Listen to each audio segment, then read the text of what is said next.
جب تم یقین کے ساتھ اس کے روبرو دعا کے لیے ہاتھ اٹھاؤ گے تب اسے المجیب پاؤ گے۔ کون؟ دعا کو قبول کرنے والا۔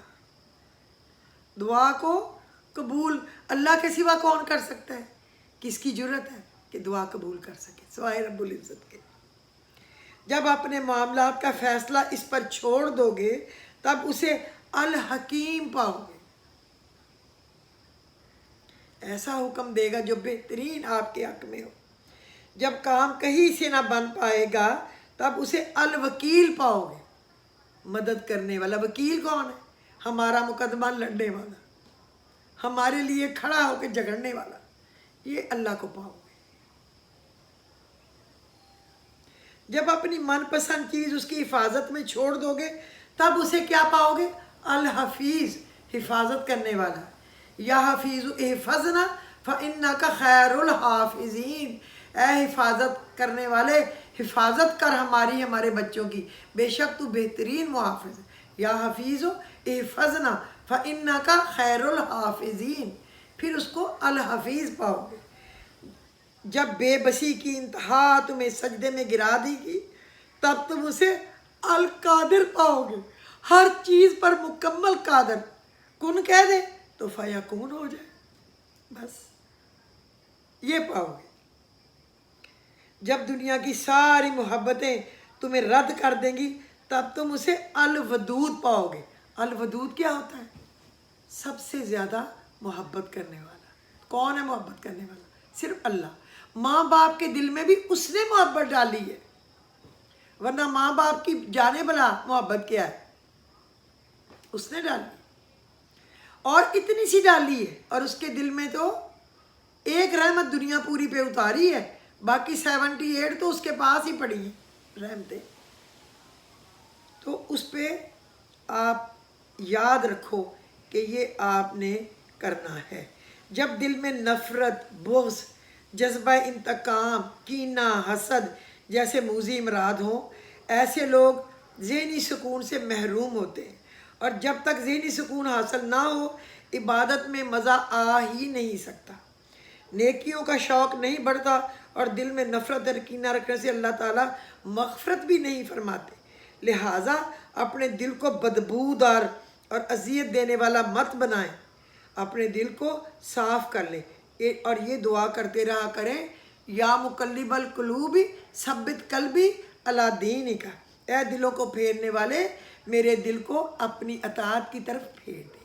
یا مقلب القلوب ثبت قلبی علی دینک، یہ آپ نے پڑھنا ہے۔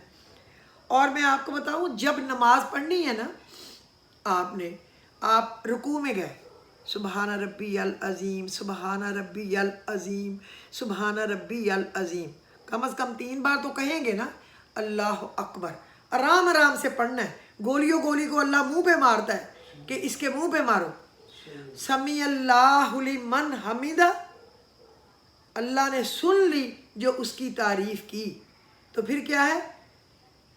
ربنا لک الحمد، بندہ کیا کہتا ہے؟ سب تعریفیں تو اللہ تیرے لیے ہیں۔ پھر کیا کہنا ہے؟ حمدن کثیرن طیبا مبارکن فی۔ ایک دفعہ حضور پاک صلی اللہ علیہ وسلم نماز پڑھ رہے تھے، تو آپ نے رکوع سے کھڑے ہوئے، سمیع اللہ لمن حمیدہ، پیچھے سے کسی عربی کی آواز آئی حضور پاک کو، ربنا لک الحمد حمدن کثیرن طیبا مبارکن فی، یہ آواز آپ کو آئی۔ تو جب نماز مکمل کر کے آپ نے سلام پھیرا تو آپ نے پوچھا کون تھا جس نے میری نماز میں یہ کہا؟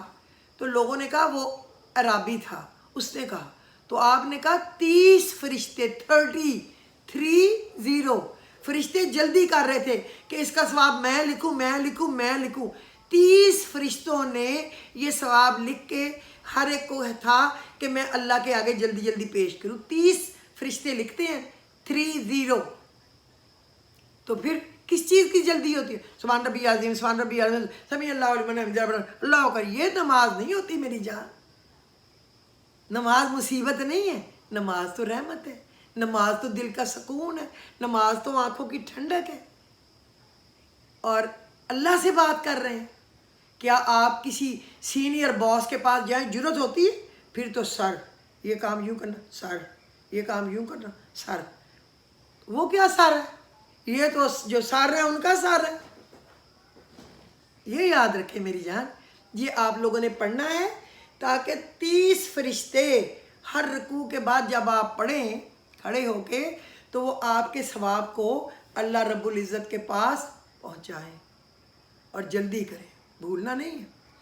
اور میں آج آپ کو آب زمزم کے متعلق بتانا ہے، لیکن وہ میں نے چھوڑ دیا ہے کہ انشاءاللہ میں کل بتاؤں گی، اس لیے کہ میں نے اسلام آباد جانا ہے تو تھوڑا میں لیٹ ہو رہی ہوں، پھر مغرب کی اذان بھی ہونے والی ہے. تو آج پھر وہ جو بات میں نے کل میری امی کی برسی تھی، تو میں نے جو کل ایپیسوڈ کرنا تھا میرا دل تیار نہیں ہوا، کیونکہ پورا دن مجھے اپنی ماں کا یاد آتا رہا کہ تندرست میری ماں اتنے بجے فوت ہو گئی، اتنے بجے روزے میں، اتنے بجے اس کو نہلایا، اتنے بجے روزہ کھولنے کے بعد اس کو لے کے چلے گئے. تو میرا دل نہیں چاہا میں کچھ کہوں،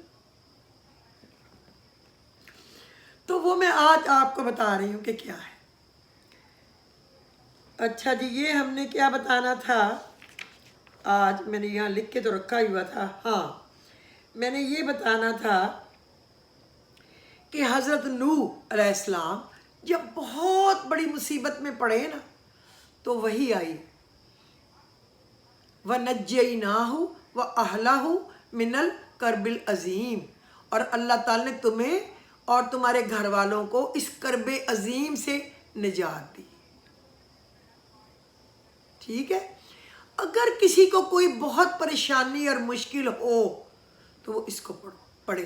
آپ یقین کریں، میں نے ایک بہت ہی نیک باپ کو یہ دعا بتائی تھی. وہ اپنے بیٹے کے لیے تھوڑا سا پریشان تھا، کیونکہ وہ بیٹا ماشاءاللہ سیکٹری لیول پہ تھا، لیکن وہ نیچے سے کوئی مختلف قسم کے لوگ جیلس ہو کے باتیں اڑاتے رہتے ہیں نا کہ یہ آرمی سے آئے ہوئے ہیں تو ان کو اتنی بڑی بڑی پروموشنیں کیوں ہو رہی ہیں، ان کو فارغ کریں اور جو سیولین آگے بڑھ رہے ہیں ان کو لائیں.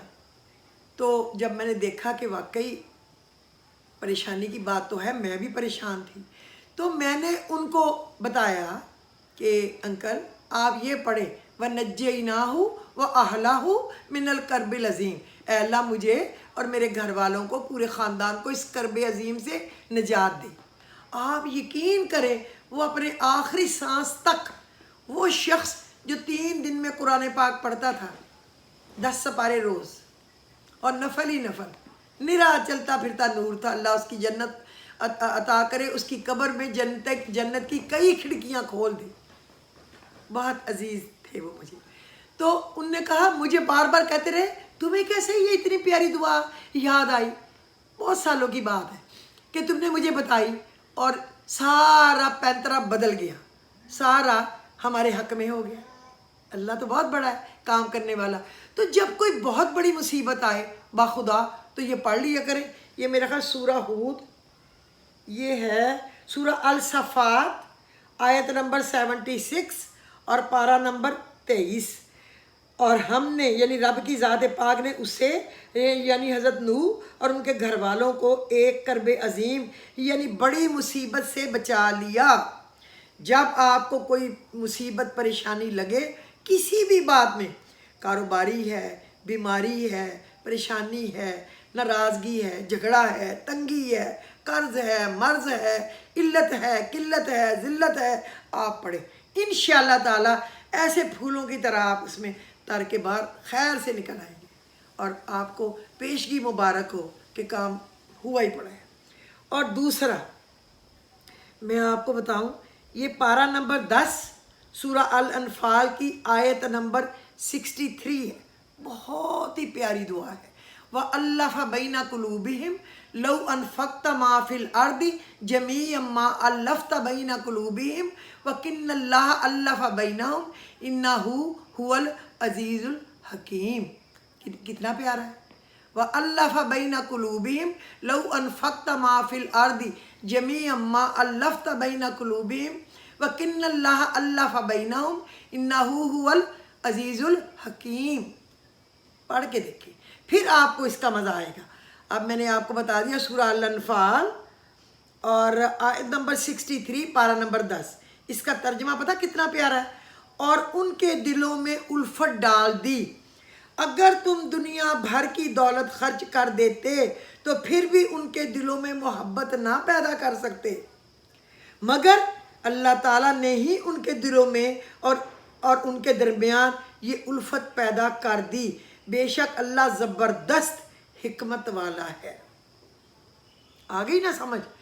اب جس کے گھر میں کوئی ناراضگی ہو، میاں بیوی کی لڑائی ہے، بہو ساس کی لڑائی ہے، نند بھابھی کی لڑائی ہے، کوئی بھائیوں کی لڑائی ہے، کوئی بھی پارٹنرز میں لڑائی ہے، کوئی اور پریشانی ہے، کوئی بھی بہنوں میں جھگڑا ہے، نعوذ باللہ، اللہ کسی دشمن کے گھر میں بھی نہ ہو، تو آپ یہ پڑھ لیا کریں ہر نماز کے بعد کم از کم 11 دفعہ، اور آسمان پہ دم کر دیا کریں،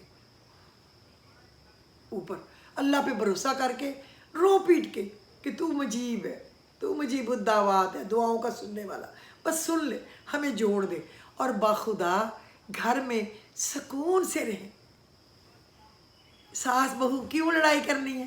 شکر ہے بیٹے اللہ نے دیے تو بہویں آئی ہیں، بہویں گھر کی رحمت ہے، بہویں گھر کی نعمت ہے، بہویں گھر کی خوبصورتی ہیں، بہویں آپ کا فیوچر ہیں۔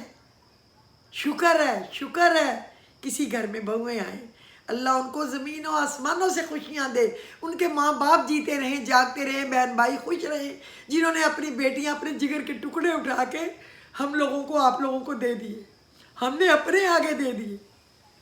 یہ بھابیاں، یہ بہو، یہ دیورانی جٹھانی، یہ ساس، یہ نندیں، سب رشتے پیارے ہیں، بخدا عزت کریں اپنے دماد، اپنے بنوئی، اپنے ایسے رشتے سنبھال کے رکھے۔ یہ پھول ہے جو ادھر پڑا ہے، جب پڑا ہے تو پھول ہے، اگر ایسے کر دیا تو بس گیا بن میں، پھر ختم۔ پیار کریں، ایک دوسرے کی باتوں کو اگنور کریں، کئی مطلب نہ نکالا کریں، دل کو بڑا کریں، اپنے آپ کا قد اونچا کریں، اللہ کو راضی کرنے کے لیے دل سے محبت کریں۔ الحمدللہ مجھے اپنے ایک رشتے سے عشق ہے، اللہ کا شکر ہے، مجھے اپنے ہر رشتہ دار سے عشق ہے، میرے سمدھی مجھے بہت پیارے ہیں، اللہ ان کو گرما ہوا بھی نہ لگے۔ مجھے میری بہویں، میری بھابیاں یا میرا دماد یا میرے بہنوئی بہت پیارے ہیں، اپنے بھائی، اپنے بہن بھائیوں کے سسرال بھی بہت پیارے ہیں۔ خوش رہیں، آباد رہیں، تندرست رہیں، ہمارے بازو ہیں، ہم نے ایک دوسرے کو مضبوط کرنا ہے تو کریں نا، کیا پیسے لگتے؟ نہیں نہ لگتے، تو پھر۔ اور دوسرا، چھوٹی سی بات کے بعد میں ختم کرتی ہوں، پھر کل انشاءاللہ باقی باتیں بھی میں آپ کو اچھی بتاؤں گی، بہت اچھی، آپ لوگ انتظار کرنا، میں انشاءاللہ بہترین کل آپ کو بتاؤں گی، اور آب زمزم کے پہ بھی بتاؤں گی۔ آپ جب پڑھیں نا یا حیو یا قیوم برحمتی کا استغیث، تو آپ نے اپنے لیے پڑھا، اے سدا قائم ہمیشہ زندہ رہنے والے، تیری رحمت کی دعائی ہے، یعنی میرے پر رحم کر، میری مشکل۔ جب آپ کہیں گے یا حیو یا قیوم برحمتی کا نستغیث، تو آپ کے بچے، خاوند، بہن بھائی، سسرال، میکہ سارا ہی آ گیا، میرے نبی کی ساری امت ہی آ گئی۔ تو کیا نستغیث میں وزن ہے جو ہم نہ کہہ سکیں؟ میں نے کبھی استغیث نہیں کہا جب سے میرے استاد نے مجھے یہ بتایا تھا۔ اسی طرح اللہم اجرنی من النار، اے اللہ بچا لے ہمیں جہنم کی آگ سے جو چمٹ جانے والی ہے۔ تو آپ کہہ دیا کریں اللہم اجرنا من النار، اللہم اجرنی من النار صرف اپنے لیے، اللہم اجرنا من النار آپ کی پوری نسلوں کی ہے، اگلے پچھلوں کی، اور میرے نبی کی ساری امت کی۔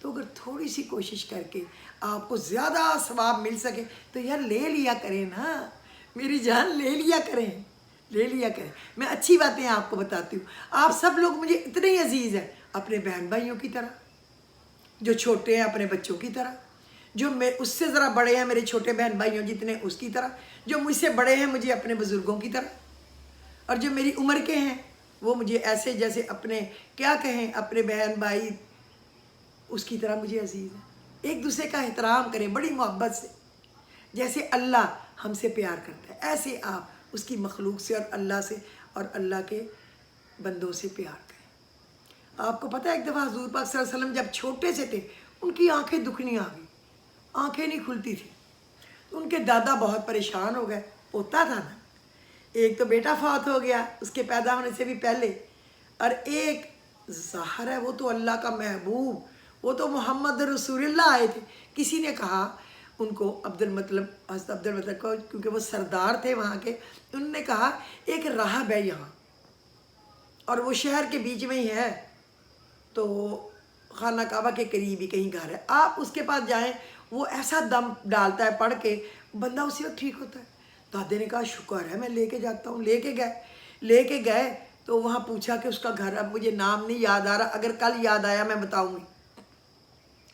انہوں نے کہا اس کا گھر کہاں ہے، جو پڑھتا ہے تو اسی، تو نے کہا ہاں، جب وہ پڑھتا ہے آرام اسی وقت آ جاتا ہے، لیکن ابھی یہ سامنے دروازہ بند ہے نا، یہ اس کا ہے، جب وہ بند کرتا ہے نا تو وہ 6 مہینے نہیں کھولتا، بس پھر اللہ کے آگے گرا رہتا ہے، پڑھتا رہتا ہے، پھر کچھ ہوش نہیں کھانے پینے کی، جب نکلتا ہے تو پھر جو بھی کوئی پوچھنے آئے اس کا کام جھٹ ہو جاتا ہے۔ تو ان کے دادا بڑے پریشان ہوئے، نبی کریم صلی اللہ علیہ وسلم کا ہاتھ پکڑا ہوا اتنے سے ہوتوں کا، اور وہ کھڑے ہیں، یا اللہ میرے پوتے کی آنکھیں بہت خراب ہیں، میں کیا کروں؟ اتنے میں وہ بندہ باہر نکلا، تو وہ دادا ان کے حیران ہو گئے کہ یہ کیسے باہر نکلا۔ اس نے دیکھ کے کہا کہ یہ اللہ کا محبوب، یہ نبی خاتم النبیین، یہ تو محمد رسول اللہ، میں نے تو اتنے ہوتے کو پہچان لیا، اسی کے انتظار میں تو میں بیٹھا ہوں، اور جو میں 6 مہینے بند کر کے یہی تو کہتا ہوں تجھے آخری نبی جو آنے والا ہے اس کی قسم اللہ میرا کام کر دے تو میرا کام ہو جاتا ہے۔ تو یہ تو کھڑے ہیں وہاں، تو اس لیے میری جو عمارت تھی وہ ایسے لرزنے لگ گئی، تو میں دوڑا باہر، تو اب مجھے باہر نکل کے پتہ چلا کہ وہ تو اس آخری نبی کی وجہ سے لرز رہی تھی۔ تو ان کے دادا حیران ہو کے دیکھنے لگ گئے کہ اچھا، یعنی انہوں نے کہا یہ آخری نبی ہیں، یہی ہیں محمد رسول اللہ، نبیوں پر مہر، آخری نبی۔ اور انہوں نے کہا کہ میں اس کو کیسے کوئی پھونک ماروں، توبہ میری کیا جرت ہے، آپ ان کا اپنا لعاب دہن جو ہے اس کی آنکھوں پہ لگائیں، اسی وقت ٹھیک ہو جائے گا۔ دادا نے جو ہی کیا اسی وقت ٹھیک ہو گئے۔ انہیں ہمیں بھی کہا ہے کہ جب سو کے اٹھو اگر آنکھیں دکھ رہی ہو تو کرے، ہمارا تو گندا بندہ لعاب دہن ہے نا، وہ تو نبی کریم صلی اللہ علیہ وسلم کا تھا۔ تو میں نے سوچا یہ بات بھی آپ کو بتا دوں، تو اب مجھے اجازت دیجیے، خدا حافظ، کیونکہ مجھے اسلام آباد پہنچنا ہے، اور میرا میاں دور بیٹھ کے میری طرف دیکھ رہا ہے کہ کب اللہ کرے بیوی چپ ہو تو پھر ہم جائیں۔ تو مجھے اجازت دیجیے ایک دفعہ پھر، خوش رہیں، آباد رہیں۔ کچھ اگر آپ کو پسند آئے پلیز کچھ لوگوں کو ضرور شیئر کر کے بھیجا کریں، کیونکہ کل کئی لوگوں کے آئے تھے کہ ہم نے کوئی آپ کے پرانے پروگراموں سے آپ کا نمبر لیا ہے، جو بھی ان کی بات تھی، اور لیکن وہاں پہ 1-2 بچیاں تھیں، ان کے بچے ہوں گے جوان، جس کی شادی 20-22 سال پہلے ہوئی ہے، تو پھر وہ بڑی بھی نہ ہوئی اور چھوٹی بھی نہیں بہت ہوئی، لیکن بڑی عقل مندی کی باتیں انہوں نے کہیں، اللہ ان کو خوش رکھے، اور بہت ہی عقل مندی کی گفتگو کی، اور میں خوش ہوئی کہ اگر ایسی بچیاں ہوں گی تو انشاءاللہ گھر ضرور جنت بنے گی۔ اللہ ان کو خوش رکھے۔ پھر جو کوئی اور باتیں انہوں نے پوچھی تھی پھر انشاءاللہ وہ کل میں اور بھی بتا دوں گی، اور اس میں سے بھی اس کو اپنی دعا کے لیے چیزیں مل جائیں گی۔ خدا حافظ۔